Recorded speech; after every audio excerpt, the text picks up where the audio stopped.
السلام عليكم ورحمة الله تعالى وبركاته. أثار لاعب المنتخب الوطني الجزائري أحمد قندوسي جدلا واسعا في الشارع الرياضي المصري بعد التصريحات التي أدلى بها بشأن سبب فشل انتقال لاعب المنتخب الآخر زين الدين بالعيدة لصفوف الأهلية.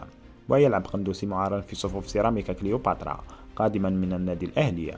وأدلى قندوسي بتصريحات حول فشل مفاوضات الأهلية مع زين الدين بالعيدة، وأكد خلالها قيام بعض الأشخاص بمطالبة اللاعب بالتعاقد مع وكلاء بعينهم من أجل إتمام الصفقة. تصريحات قندوسي جعلت الأهلي يتحرك للتحقيق حول ما قاله لاعب المعار إلى سيراميكا. وأعلن محمد رمضان المدير الرياضي للنادي الأهلي اليوم الجمعة إحالة تصريحات اللاعب المنتخب الوطني الجزائري أحمد قندوسي المعار إلى سيراميكا بشأن فشل صفقة زين الدين بالعيدة إلى الشؤون القانونية بالقلعة الحمراء.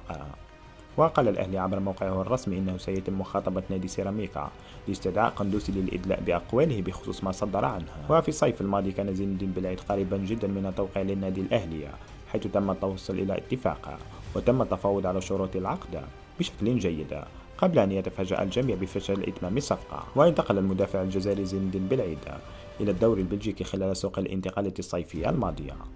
وهنا بدوركم أعزائي المشاهدين شاركونا الآن بآرائكم في التعليقات، ولا تنسوا الاشتراك في القناة والإعجاب بالفيديو ليصلكم كل ما هو جديد.